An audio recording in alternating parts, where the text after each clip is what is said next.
It's my pleasure to welcome you to the Spring 2016 lecture series here at the Aquarium, which is supported by the Lowell Institute, who provides generous annual support to our programs to allow these lectures to be shown to the public for free. So without further ado, I'd like to introduce our speaker for tonight, Dr. Corey Eddy. I think this is the first time that he's being called doctor in a public situation like this, so congrats to Corey. He recently defended his Ph.D., UMass Dartmouth. Great story, actually, with Corey. He started at Oberlin College for his undergrad, did 3 semesters there, and then took a hiatus, 8-year hiatus. And during that time, he came here to the Aquarium lecture series and saw Dr. Greg Skomel give a talk on white sharks in May of 2005. And it was during that time and meeting Greg, talking to him and getting some advice, that it really crystallized his desire to go back to school, which he did at the time. He went back to URI, finished his degree, and then actually spent a little time in Bermuda while he was at URI, which I think got his taste a little bit going for doing some work down there, or over there, which he'll get to tonight. And then he went on to do his Ph.D. at UMass Dartmouth, working with Dr. Diego Bernal, who's in our audience tonight, actually. And while he was there, he received a National Science Foundation Graduate Research Fellowship, which is quite an honor, and started out doing a bunch of shark work, actually. He's even published on that work, looking at the survival of sharks caught as bycatch in purse seine fisheries in the Eastern Pacific. So he's done a lot of that work. But then he shifted his focus to the topic of the talk tonight, which is going to be lionfish, and went to Bermuda and studied the ecological impact of lionfish, which, as you'll learn all about tonight, is an invasive species, and focused on that work, which was the culmination of his thesis. So now we're lucky to have him here tonight. I'm personally very excited because I've never heard Corey speak to an audience or in a context like this, and anxious to hear about his lionfish work. Without further ado, welcome, Corey.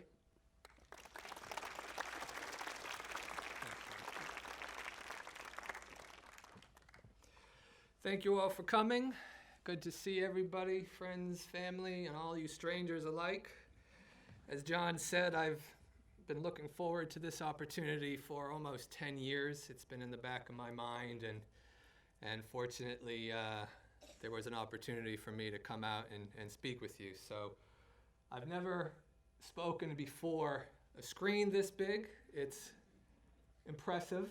Trust me, lionfish don't get that big. They are decent sized, not quite 50 pounds like that photo suggests.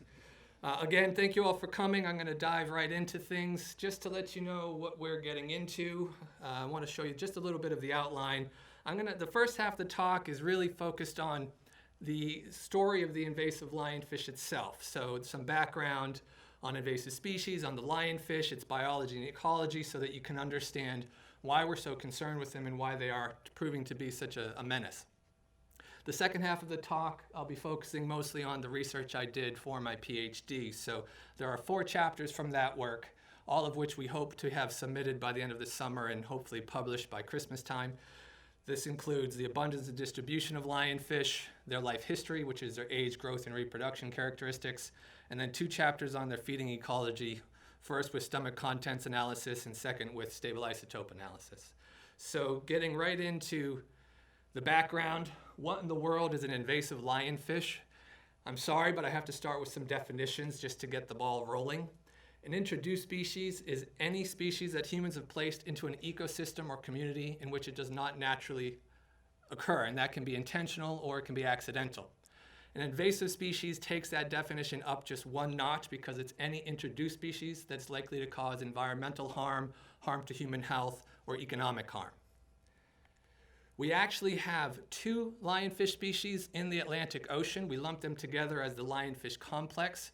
On the left, you see the red lionfish, and on the right, you see the devil firefish. They are incredibly closely related cousins. You can tell them apart by genetics, but not much else.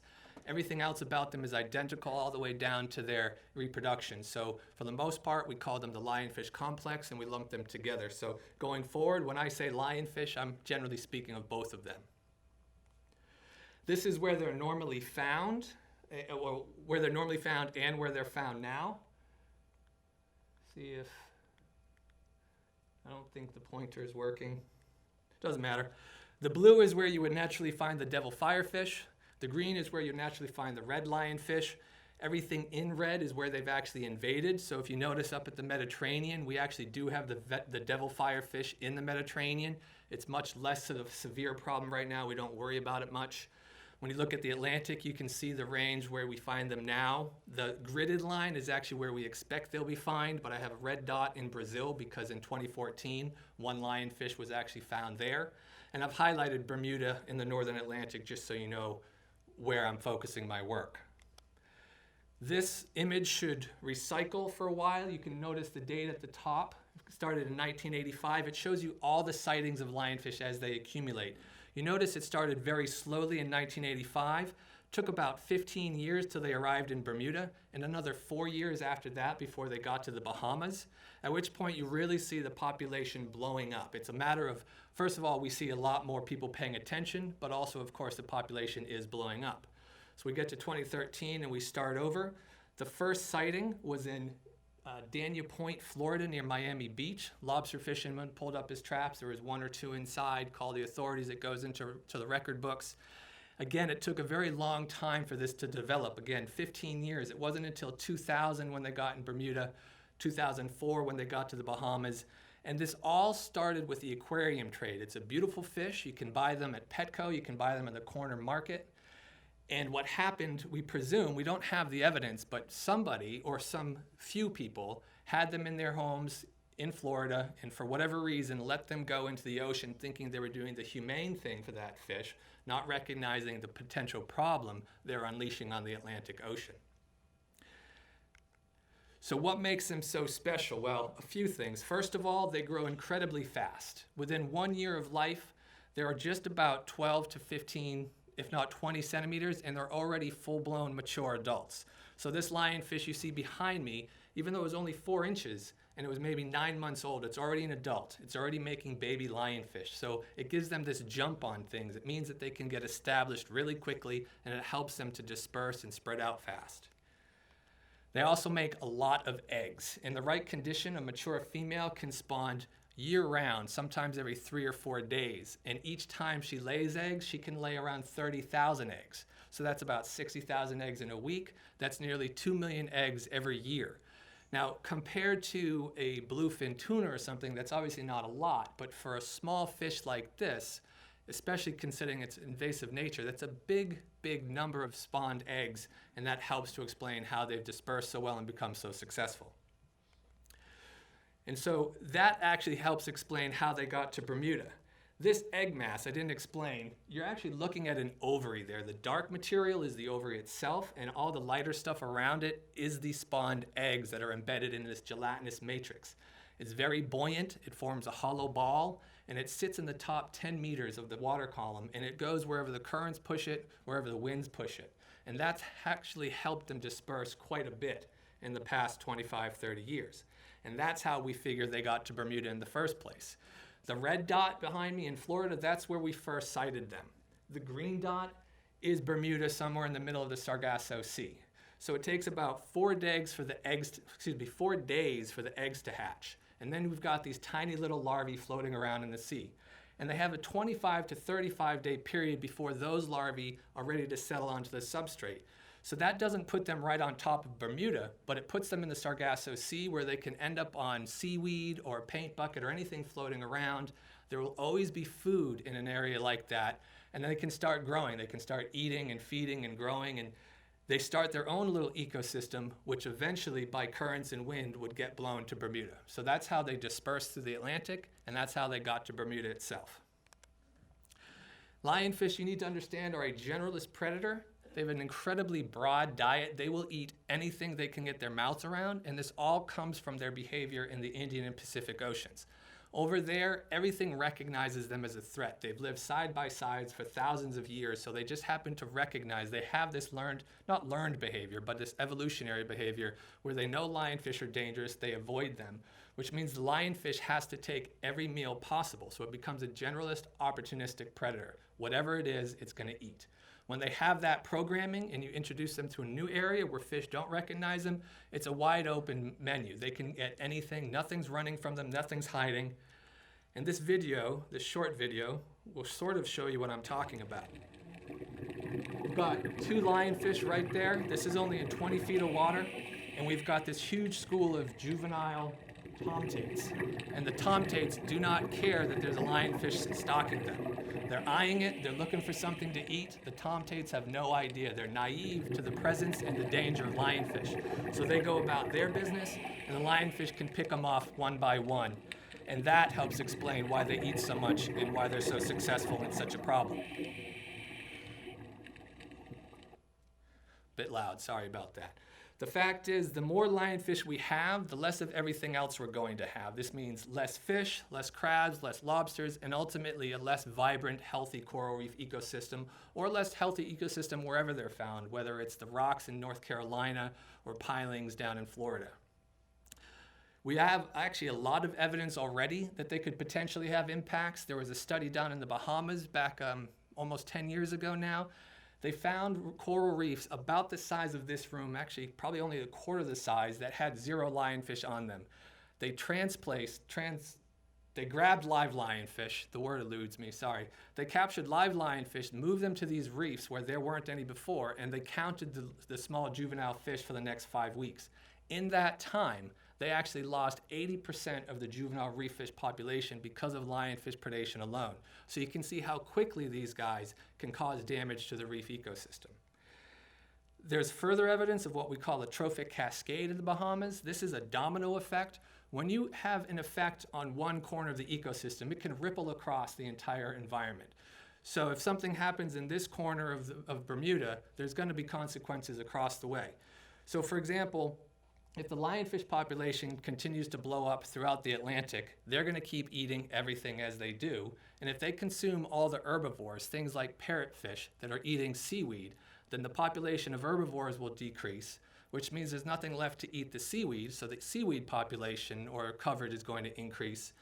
And you can go from a situation like this, beautiful, vibrant coral ecosystem, to something like this where you have nothing but an algal wasteland, because that seaweed has grown so far out of control that it covers the coral, it suffocates it, coral can't get sunlight, can't exchange nutrients, the coral dies. In the long run, you have nothing but seaweed and dead coral and a few lionfish around. So this is the doom and gloom scenario, but there's actually already evidence of this happening in parts of Bermuda, in parts of the Bahamas. So those 2 stories alone show you how quickly and how bad lionfish can affect the environment. Our bigger concern, or not one of our bigger concerns, but one thing that really helps explain our concerns is that lionfish have very few natural predators.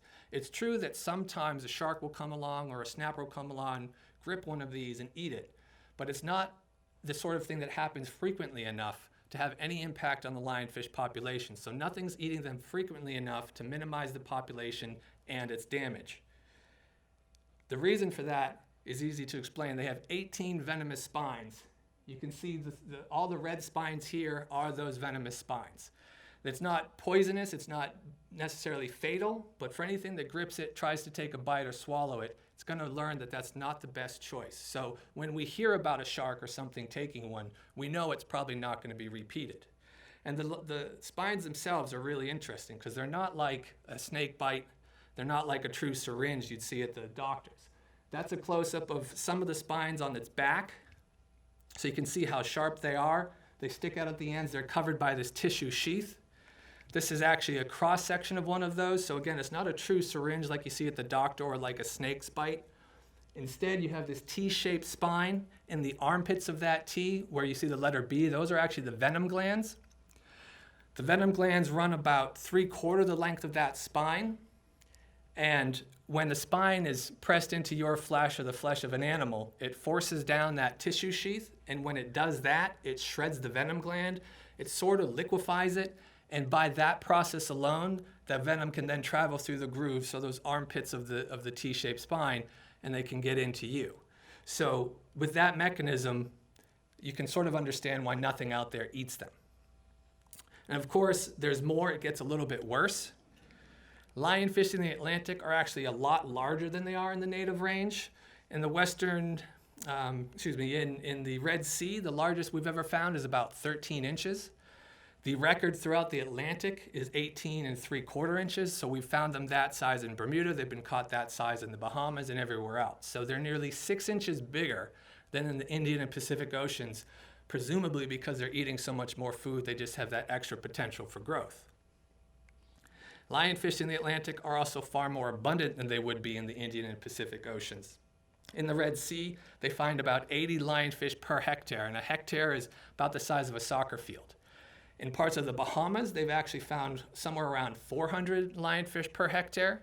In Bermuda, this is a little misleading. We do have a couple sites where we have found more than 1,000 lionfish per hectare, so that's a lot more than anywhere in the Red Sea, but the story is a little tricky because this is basically 2 spots around Bermuda we found numbers this big. Otherwise, in the very shallow waters, we're finding about 2 lionfish per hectare. 2 lionfish is what's most common throughout the Indian and Pacific Ocean. So even though I quoted 80 lionfish per hectare in the Red Sea, that's on the high end of things. The Bahamas is a messed up story. They are already affected by overfishing, by pollution, by development. So they're in a lot worse situation than Bermuda.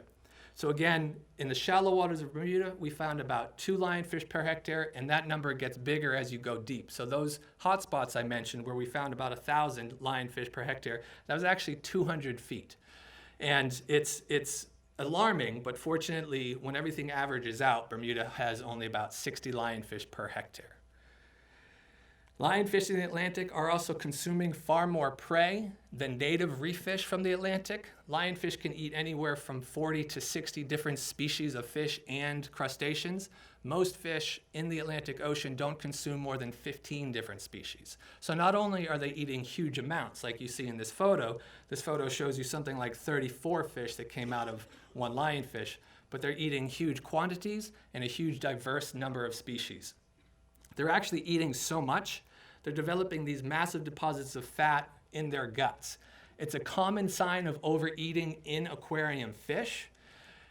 It is unfortunately not associated with any health effects, so they're not dying from overeating, they're not dying from fatty liver disease. It just tells us when we capture one, my goodness, that fish ate a ton to the point where you can't see its liver, you can't see its guts, you can't see its stomach. It's just hugely obese.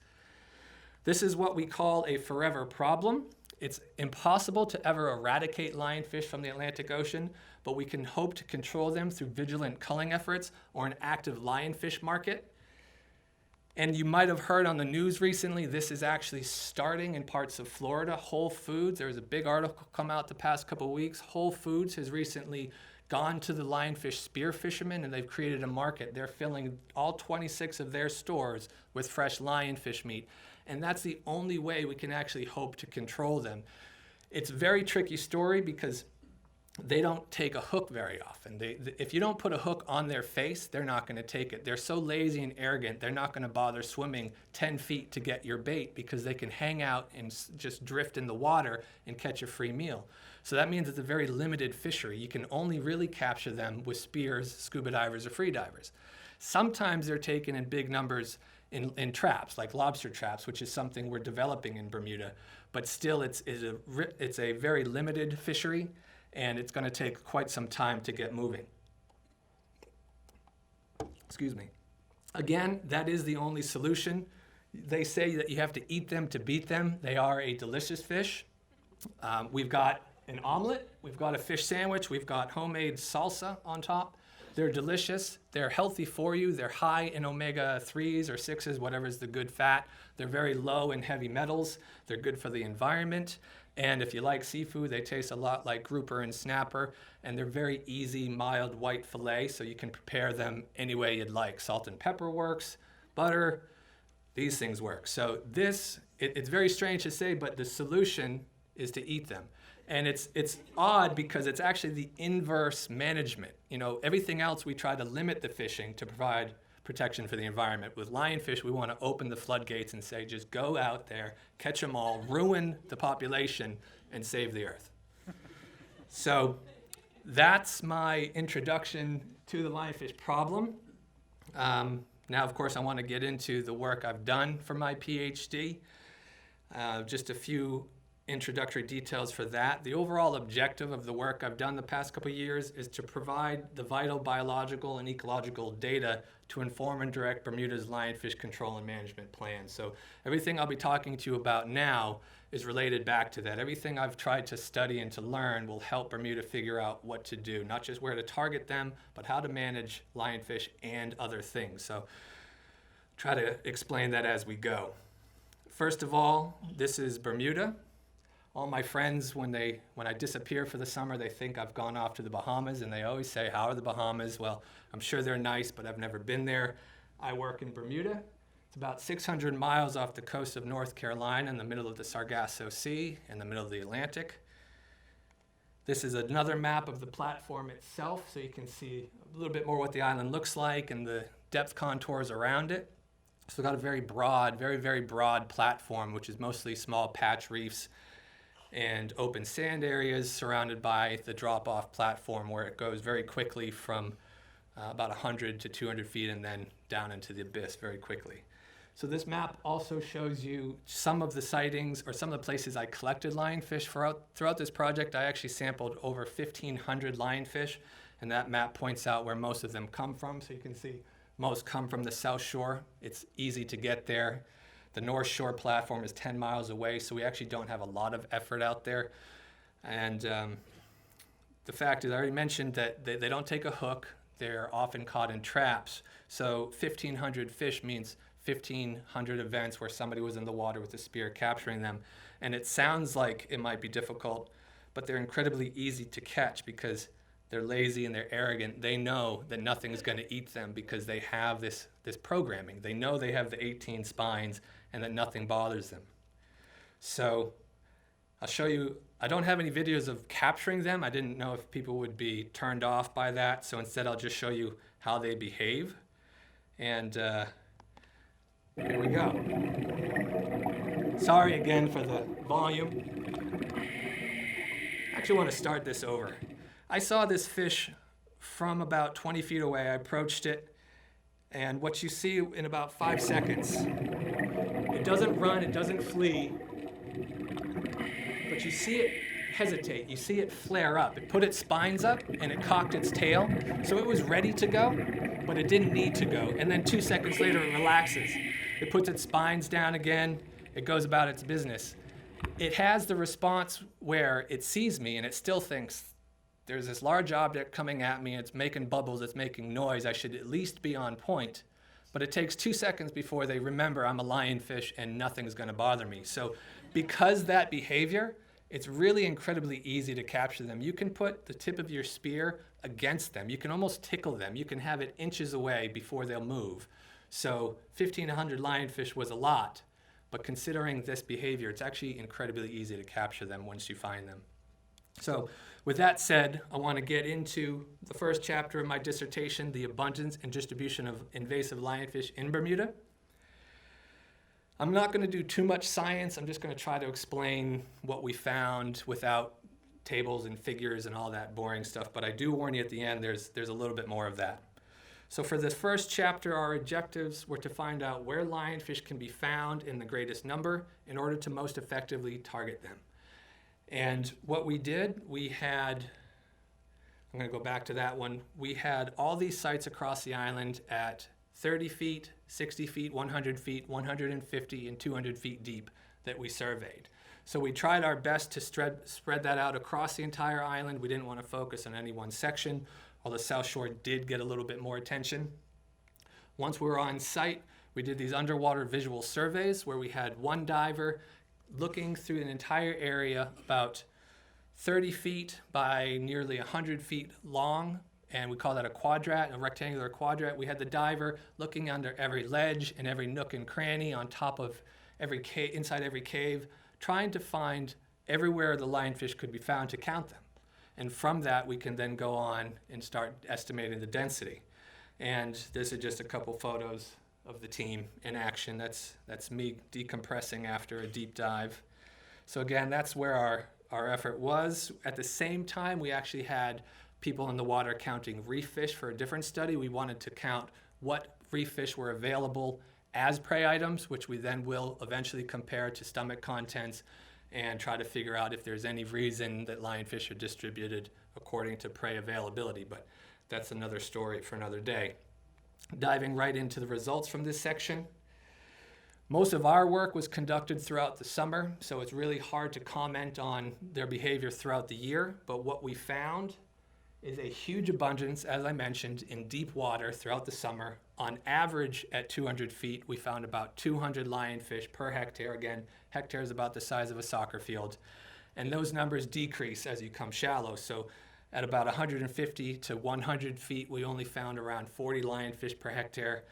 At 60 feet, we found about 6 or 7 lionfish, and in the shallow waters, not even 2 lionfish. So that's my best effort at showing you what that would look like. Small numbers, shallow, big numbers in the deep water. Now remember, this is not the story that we see in the wintertime, and I'll talk about that in just one second. As far as we can tell from this work, it really appears that most of the lionfish population is actually centered around the southeast corner of Bermuda. We can't figure out why right now, but our survey shows this, and the catch records from our recreational hunters show the same thing, huge numbers from an area, I don't have my pointer, but basically where the green circle is, that's where we find the most. That includes the hot spot in the top right, where we did a survey in 2013 and 2014. The first year, 800 lionfish. The second year, 1,000. And the bottom left is another site where we found about 700 lionfish per hectare. So it gives you, again, a general idea of where they're distributed. And so when it comes to capturing them, we have a general idea of where to go. Now, we didn't have surveys through the winter, but I wanted to try to figure out what they might be doing outside of the summer season. So we actually looked at the records from our recreational lionfish hunting program. This is a program we created years back, so any Bermudian resident can get a lionfish permit, get into the water, and start capturing them to start doing their part to protect the environment and their country. In those 2 or 3 years, we have over 2,300 sightings and captures. So we went through that information to start pulling apart anything we could find. Mostly, we were interested in looking at whether or not lionfish move through the year. We've heard stories throughout this period from the dive shops, from the local fishermen, that suggest there's some sort of seasonal movement where in the summertime you don't capture them shallow, but once the winter rolls around, the numbers just explode. So this is the only way we could look at that, and we found a very interesting story. We found some evidence to support that previous information. And we're finding the flip side. We're finding the exact opposite occurs in the winter, where we seem to have huge numbers of lionfish in the shallow waters right from shore and anywhere from 10 to 30 feet. But those hot spots I mentioned at 200 feet were basically empty. So we still wanted to figure out what's driving this, but for now, as far as targeting lionfish, we're happy with this part of the story alone. So if anyone's looking at the data, the green arrows show you, what do they show you? They show you the minimum temperatures. The blue line is the temperature for the seawater. So the green arrow points out the winter, where you see the lowest temperatures, obviously, but the relatively highest capture rate. So this is the highest number of lionfish captured at any single dive. In the summertime, you might get 2 or 3, but in the wintertime, you can get 20. And the opposite of that is the red. This is the summertime. You see, again, the flip side. The water is the warmest, but those numbers are the lowest. So it's not the best evidence. We don't have surveys to back it up, but at least tells us these stories might be true, and they might be moving deep in the summertime and coming up shallow throughout the winter. And that's great news, because technical diving, getting down to 200 feet, is both expensive and dangerous. It costs about $3,000 to put us on the bottom for 20 minutes. But if the lionfish come up shallow, that means people can go from shore. They don't have to worry about any extra expense. It's not particularly dangerous. So they can make a huge impact on the population just going off the beach throughout the winter. So to summarize and to compare, what about everywhere else? What about the Bahamas? What about Florida? What about the Caribbean and the Gulf of Mexico? Well, lionfish are far less abundant in Bermuda than nearly everywhere else you can go. When we compared it for the dissertation, Bermuda is actually at the very low end of things. However, Bermuda's lionfish are actually a lot larger. On average, they're about 3 to 5 centimeters bigger in Bermuda than everywhere else. And again, We don't have any good explanation. We presume it's about food, but there could be some other things involved with the invasion and how they got there. I'm not going to get into that. We have a lot more work to do. Instead, I'm going to get right into the second chapter on the age, growth, and reproduction of lionfish. Our primary objective was to predict the future. We want to understand their growth rates and their reproduction so we can model the population and we can see what happens to it down the road. If we have an idea of how many lionfish there are now, we know how fast they grow, how quickly they reach maturity, and how many eggs they're spawning, then we can model what the population will look like in 5 years or 10 years, so it helps with management. Starting with age and growth, most of this work relies on looking at lionfish otoliths, which are ear bones.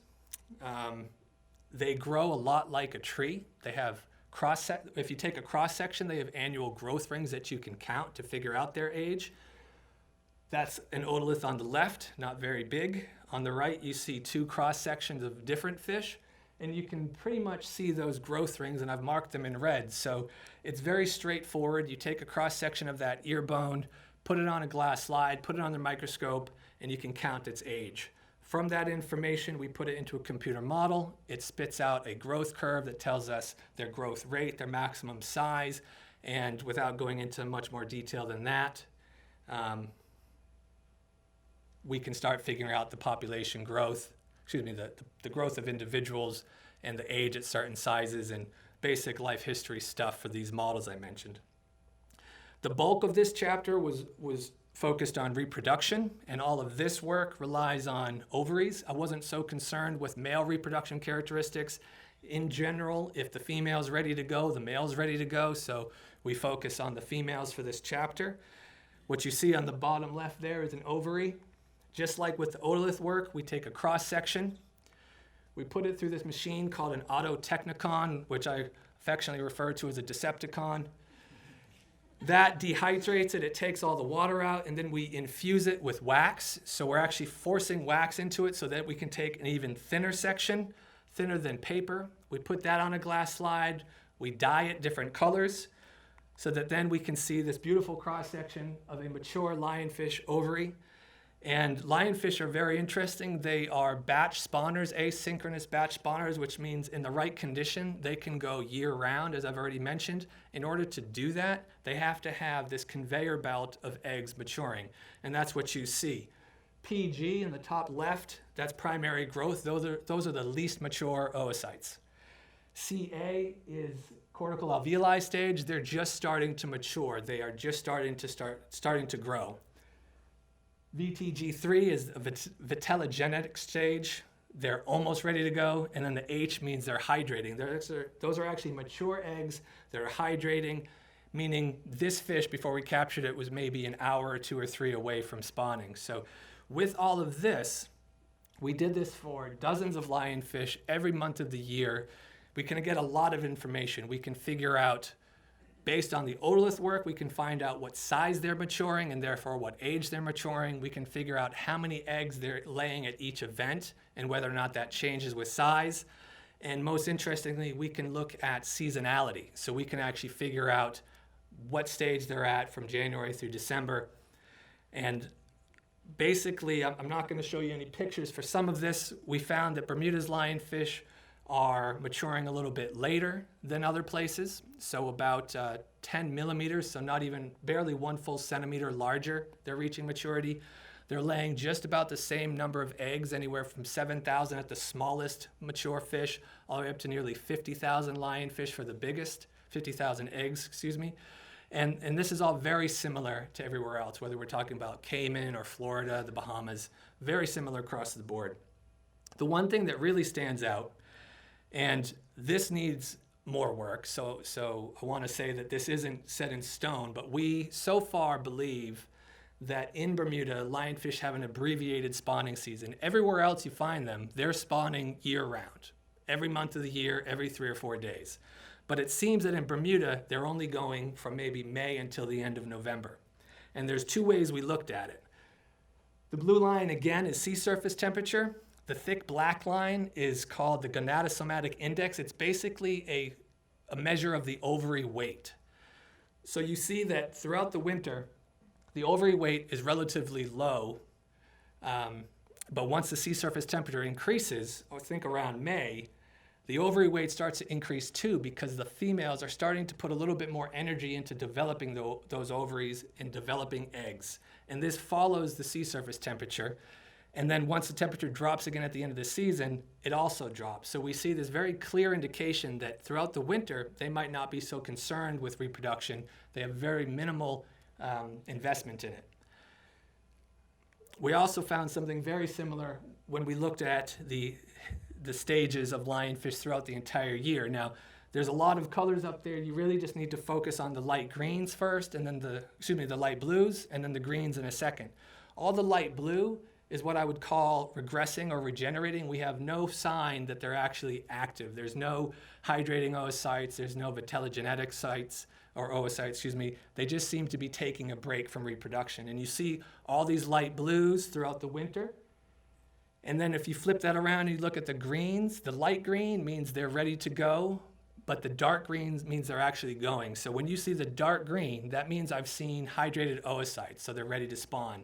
And if you focus on that, you notice there's only actively spawning fish from May until the end of October. So we see, even though we see light green through the winter, meaning they have mature eggs, we see no evidence of actual spawning. So we need to double our efforts on this and look at another 100 ovaries just to be certain. But so far the evidence suggests there is no active reproduction throughout the winter, which goes a long way to explain why the lionfish population is so much smaller in Bermuda than anywhere else. If they can only be active for 6 months of the year compared to the Bahamas, then the population is going to grow a lot slower. And this is great news if it holds up. It's great news for lionfish management in Bermuda because it means we actually have a head start on the problem. So moving right into feeding ecology, the stuff we used stomach contents for. Very basically, we want to see what they're eating so that they can understand their potential impact. And this is only a little bit gross. It's a very straightforward method. Pull out the stomachs and find out what's inside. Do this for about 1,000 to 1,500 lionfish, and we can start talking about it. So I'm going to start talking about it. As we expected, we found that Bermuda's lionfish have an incredibly broad diet. We found about 46 different fish species in their stomachs and 19 different crustaceans in their stomachs. This is a lot more than anybody else has found. That doesn't mean they're eating more necessarily, it just means maybe we did a little bit more. So it reinforces the fact that they're a generalist opportunistic predator with an incredibly broad diet. The top 3 species, no matter how we measure it, no matter which index we use to compare, were the red night shrimp, followed by the Atlantic Creole fish, which is sometimes called the barber, so I might mix them up, and followed by the bluehead wrasse. The red night shrimp is actually consumed about 2 to 3 times more often than anything else in the diet, which is very alarming because everywhere else that this has been studied, red night shrimp make a very minor contribution to the lionfish diet.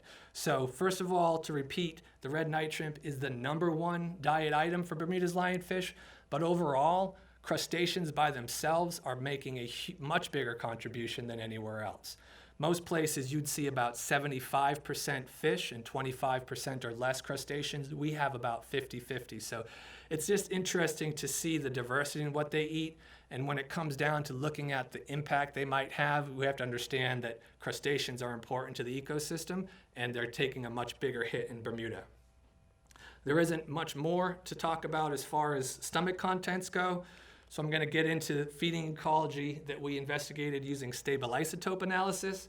Now, this is going to be a little bit harder to explain, but this is my favorite subject and I'll do my best. It's a bit of a challenge. Overall objectives, we wanted to understand community structure, to predict food sources, and highlight resource competition if it existed. So very briefly, I have to try to explain what a stable isotope is. Every element on this planet has different forms that we call stable isotopes. I'm talking about carbon, nitrogen, hydrogen, oxygen, everything has multiple forms.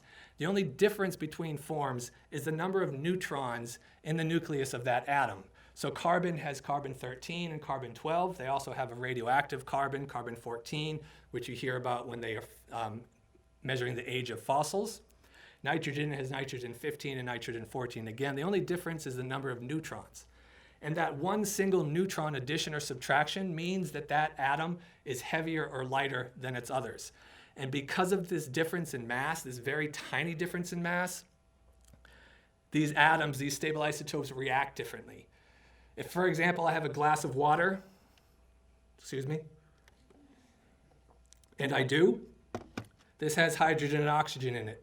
As this evaporates, it's going to leave behind the heavier isotope. So in a matter of time, the isotope signature of this is going to get heavier than the evaporation that comes off of it.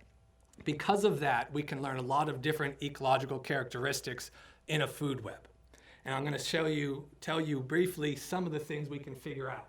So when you have a measurement of the carbon and the nitrogen isotope composition, you can plot them. You can take those distinct numbers, and I have them, you have them, the seats you're sitting on have them, the screen, this gigantic, beautiful screen has them. You can plot those numbers on this axis here. We have nitrogen on the left, carbon on the right, and they have very distinct behaviors in an environment. So when we're talking about carbon, if we can plot all these animals up here, when you look at the carbon values, the very, very negative ones are typically from a plankton food web, and the more positive ones are generally from a seaweed ecosystem and food web. When we're talking about nitrogen isotopes, it actually gives us a measure of the relative trophic position. So something like seaweed would be at the very bottom because it's very low in the food web. And then great white sharks would be at the very top of that scale.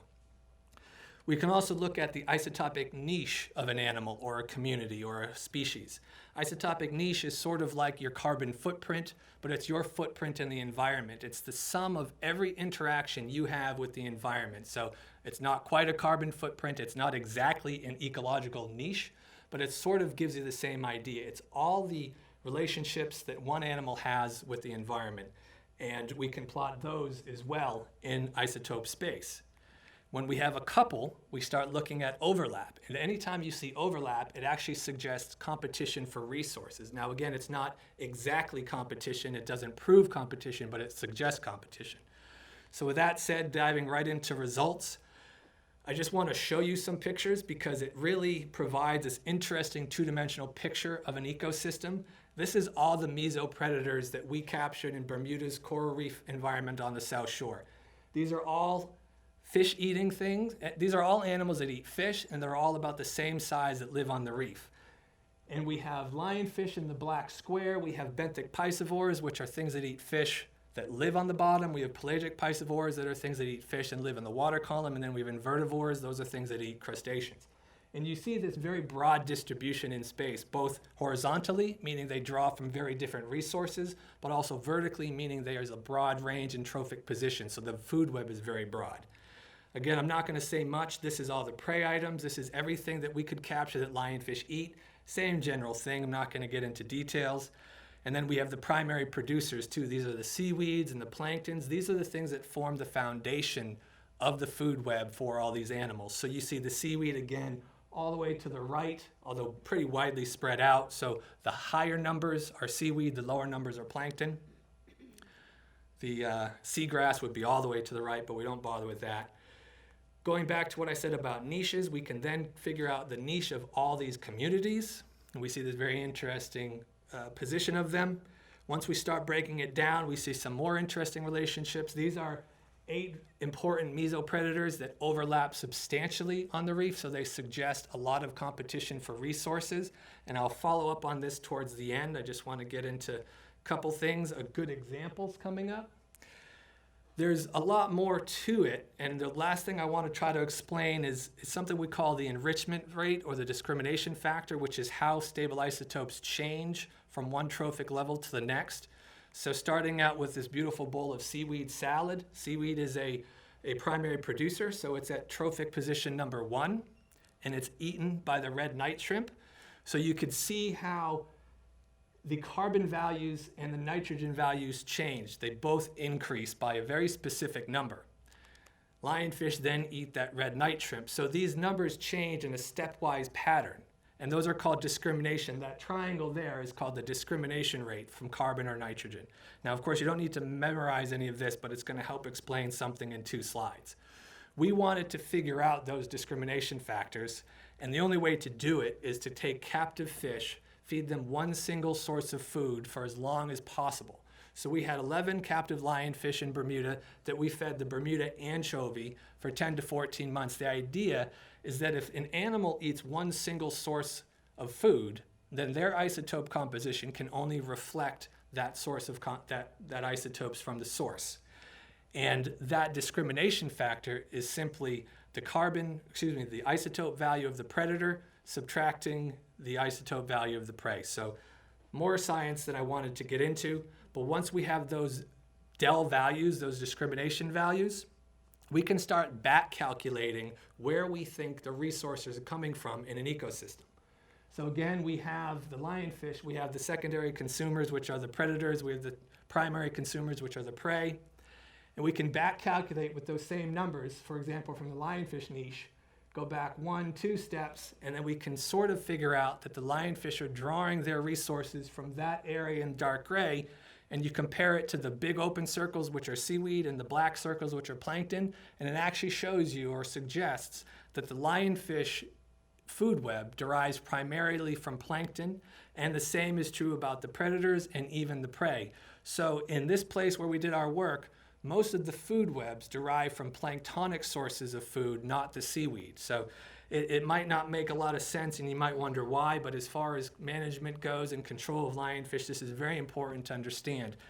If lionfish were drawing resources from seaweed, then we could end up looking at one of those situations, those worst case scenarios where lionfish eat everything that eats seaweed, seaweed goes crazy and kills the reef. So the good news is so far, their food web is not even touching, not anchored in the seaweed. Now, the thing I'm going to wrap up with is getting back to the competition. As I mentioned, if you can plot the isotopic niche of an animal, and when you see overlap, that suggests competition. So we see that the lionfish overlap the coney grouper niche by about 54%. This is actually backed up by stomach contents. They're eating the same thing. This just reinforces that. Same thing with red hind. Lionfish overlap about 22%. Yellowtail snapper, they overlap by about 19%. Juvenile Galapagos sharks, a bit of a surprise, but they're overlapping by about 19%.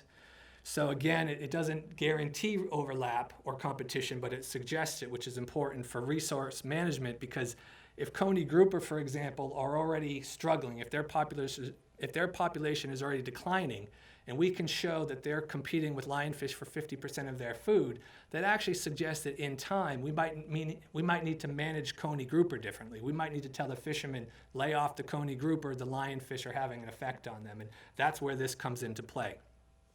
Last one here, no competition with lane snapper, which we were expecting. Lane snapper are generally not found in the same areas as lionfish, so good for them. They're not worrying about it right now. So to wrap up, so I can get to your questions in summary, you might be thinking, how is any of this useful? Well, chapter 1, the abundance and distribution, goes a long way to understand where the lionfish are, so that when it comes to targeting them, whether we're talking about an experimental trap fishery or the spearfishing recreational hunters, this way we know where they are, and we know where they're in the biggest numbers throughout the year, so we can direct that effort to them so we don't waste anybody's time, and we can make a bigger impact by removing more fish. This information will also help us study and model the population. As I mentioned, we have the age, growth, and reproduction information, so we can sort of estimate what the populations will look like in 5 or 10 years. With that information, we can actually model the potential impact of lionfish, because we know what they're eating from the stomach contents. We know how they might be competing through a combination of stomach contents and isotope analysis. And with all that information, we can do this gigantic ecosystem-wide model, where we can not just look at the population of lionfish, but we can start to see how they affect other fish, and we can start to see how those populations might be affected in the long run. And all of that, again, goes back to management and control. The good news, bit of a takeaway, is that so far we are actually seeing a pretty small, in fact, a very limited impact on Bermuda's ecosystem so far. We don't expect that this is going to hold up. We are still cautious, we are still concerned, but so far with the small numbers in the population, we're not seeing any major effects. We're not seeing blooms of seaweed. We're not seeing any commercial or economically important fish suffering. So at this stage in the game, things are still looking pretty good for Bermuda. So what's next? Well, there's still a lot of work to do. We need to get back in the water and continue these surveys. We need to make sure we have the numbers correct, but we also need to be in the water doing surveys so we can monitor the population as it grows. We need to be in the water counting fish to see if the population is growing. And just one last video. This is what I'm talking about. This is one of our surveys at 150 feet. You can see two right there. I just figured it might be more fun to look at pictures and videos and more scales and figures and tables, but this is what my life was like for 2 summers, on the bottom counting lionfish. There's a bit of a pet project I have in mind. I mentioned the seasonal movement. It's something I've been interested in from the very beginning. The easiest way to figure out if a fish is moving is to tag it and see where it's captured. But when you tag a fish with a traditional tag, you don't have any guarantee that you're going to find it again. So I think in general there's 2 to 5% tag return rate, which doesn't necessarily help. Instead, what I'd like to do is tag them with acoustic receivers and transmitters, which is what you're looking at here. We have a proposed acoustic array off the south shore of Bermuda there. The horizontal object that you see on the bottom is actually an acoustic receiver. The small piece of equipment is an acoustic transmitter. We are trying to raise money to buy 20 receivers and 20 transmitters. We would put the transmitters into the lionfish and let them go in this small area off Bermuda's south shore. Lionfish don't generally move more than about 2 miles, and that's more than enough area right there. Every time one of these transmitters passes by a receiver, it sends it a code. And so that receiver knows which lionfish was there. It also knows what temperature and what depth it was. And we're hoping to do this for about 1 year, so we can have 20 fish out in the wild moving about their business, and we can record those movements. We can start looking into seasonal movement patterns to confirm the things we've been talking about, and even possibly daily movement patterns. So that's sort of the pet project that I'm focusing on in the near future, hopefully. We'll see, and if it works out, I'll come back and tell you about it.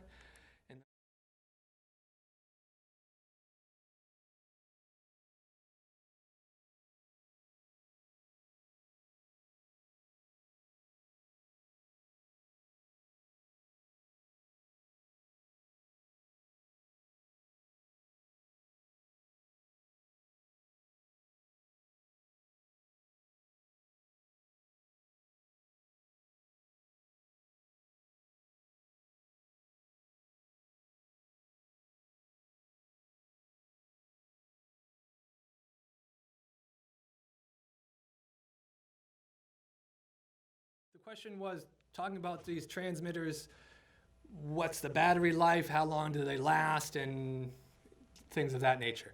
So there's a number of different products, and I think the tag I have in mind actually has enough power to last 2 years. It's not, you can have you can have 2 kinds of tags, one that pings consistently every couple of seconds, or one that pings less often that might have different information. So in general, they can last from 1 to 2 years, I think, depending on their size and range and how often you program them. So these ones would be perfect for a year or longer. And we could then, most likely, because the lionfish don't move much, we could probably find them with a mobile receiver and get them out of the water. So we're not releasing this menace for our fun and games. We can actually go collect it. Yes? I noticed in the distribution map you showed towards the beginning of your talk, it looks like they're up here. Yes. How big are they up here, and are they posing a threat to our ecosystems? Great question. She asked if there are lionfish up here and what threat they might have to the ecosystem. The general range of lionfish stops around Cape Hatteras because they're limited by temperature. So anywhere less than 55 degrees, they stop eating, and anywhere around 50 degrees Fahrenheit, they die. However, like with most tropical species, we do occasionally get lionfish up here at the end of the summer. The furthest north I know about is 3 juveniles that were found in the mouth of the Westport River, right by campus. That was a few years back. So it was surprising, but it's not absolutely out of the question. The good news is that by Christmas time, they'll be dead. So, hallelujah. So it's interesting, and actually, even though they're dead by that point, they're actually going to be eating a lot. So they could, if there was a large number that got up here, and this varies every year, a large number could do damage on a small scale. You know, if there was 5 in the mouth of the Westport River, they could do some serious damage there. And it would be very interesting to study them, but it's a rare event and you can't really predict it except by the presence of other tropicals. So the good news is that anywhere north of Hatteras, they're very, very rare. I see one in the way back. Have any medical studies been done on the usefulness of the venom? Great question. He asked if anybody's been studying the lionfish venom and if there's any use to it. There have been some very preliminary studies into the lionfish venom as far as cancer research goes, and there is some promise. I can't remember the details. The venom literature I'm actually pretty weak with, but I remember there has been some work with cancer and studies using mice, and there has been some promise, but those studies are probably 8 to 10 years old and they haven't been followed up. So there's a little bit and it is promising. Yes? So you're saying they're not very afraid of many things. There is a small population of prey items. Have you noticed any cannibalism, proving that they might be afraid of themselves? They do eat themselves. Yes. He asked, we recognize that they're not scared of anything, and he asked if there's any evidence of cannibalism. They do occasionally eat the smaller versions of themselves. We've not seen it in Bermuda. A colleague did some genetic work on stomach contents, and she did get a hit for lionfish, but that could have just as well come from the lionfish she sampled.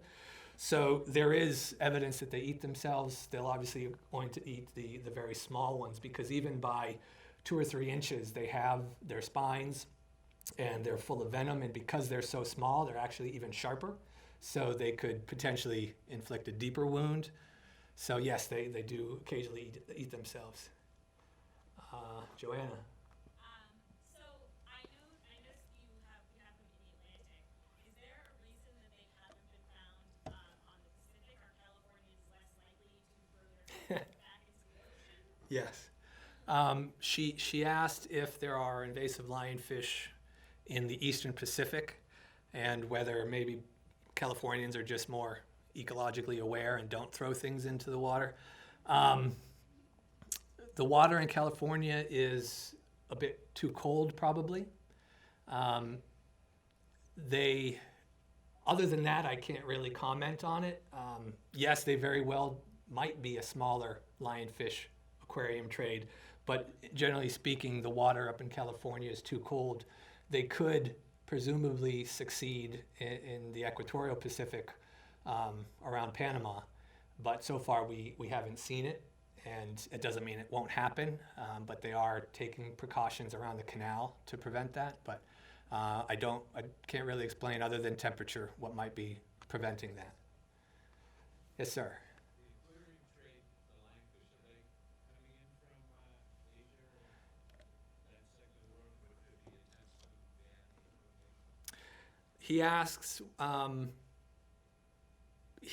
in terms of the aquarium trade of lionfish, did they come from parts of Asia, and if there's any attempt to prohibit the sale of them.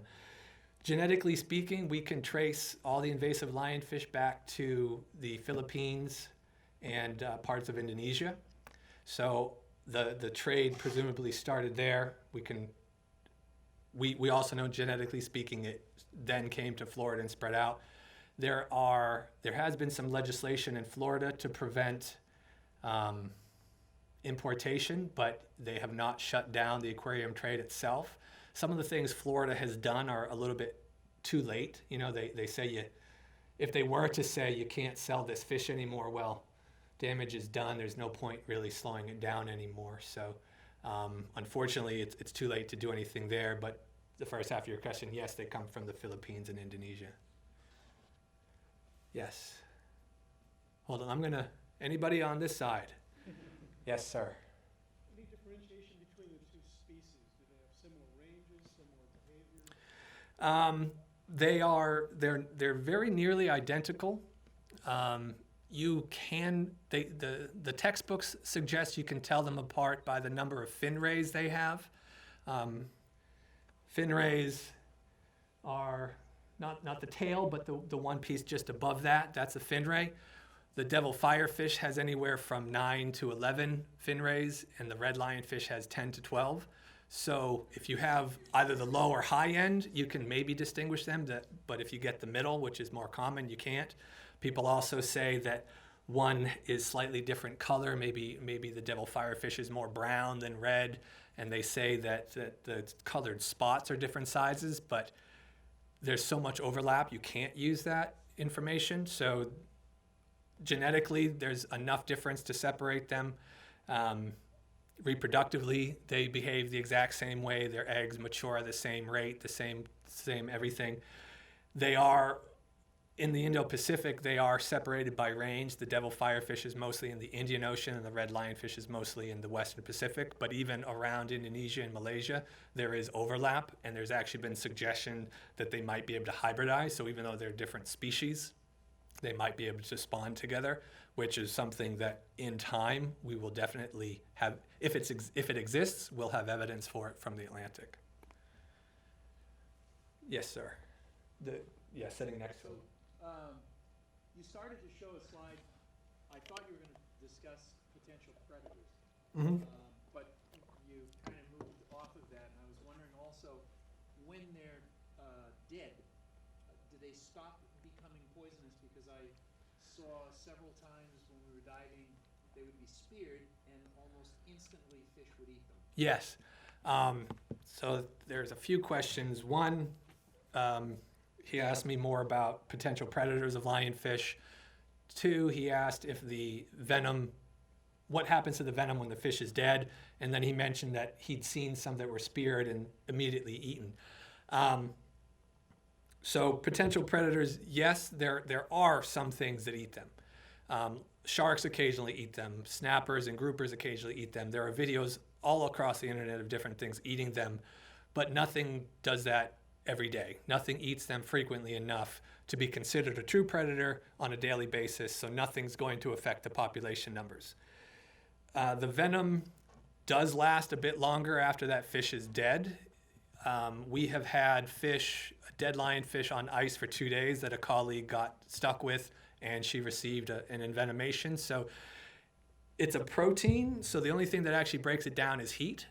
So you can put a whole lionfish in the oven and cook it and eat it and not be worried about the spines. But then if you put it on ice to preserve it, as we do, we're actually preserving the venom for a couple of days. So there haven't been any specific studies, but I know somebody that was stung after 2 days. And was there another part? That's it? Oh, you mentioned the fish eat them.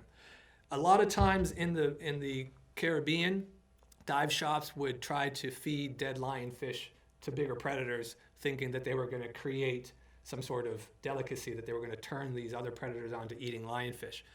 So, brilliant idea, a very noble idea, but it doesn't work. You can't teach a wild animal to eat something that's not naturally on its diet, especially something with 18 spines that it's going to regret for days on end.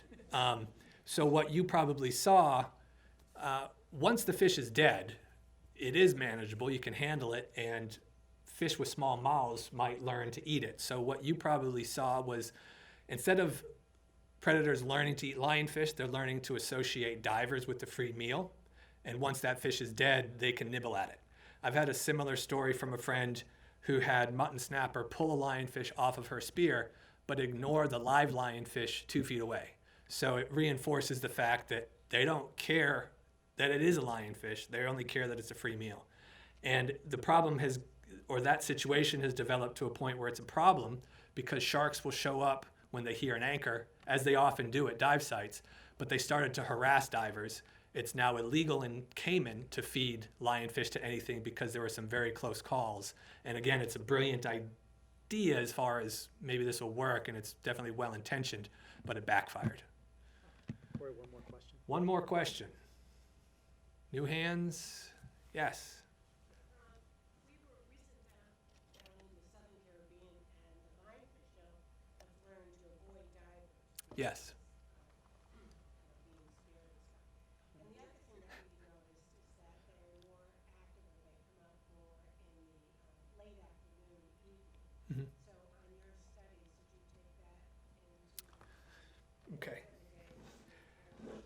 great question. She mentioned that in her experience, and things that we have seen, lionfish in some places are starting to avoid divers, presumably because they've survived a spearing incident or a few things. And she also mentioned that they are generally sometimes appear to be more active late in the day. Generally speaking, I'm going to start with the second half. They are known as a crepuscular species, so they are generally more active at dusk and dawn. Our work, unfortunately, was confined to normal working hours, so we had no choice but to do our work, our dives from 10 to 4. So we recognize that the things I'm telling you now are confounded by that because we were out when they're supposed to be least active. But it seems so far that they're not following the textbook behavior that we would recognize from the Indo-Pacific because they have, it's called predator release. They don't need to follow the rules anymore. As far as lionfish avoiding divers, there have been some papers out that suggest they're learning, but in any population, you're going to have a variation in behavior, and you're going to have some very bold lionfish like the videos I showed you, and they're easy to capture. And you're naturally going to have some very skittish lionfish that run from their own shadow.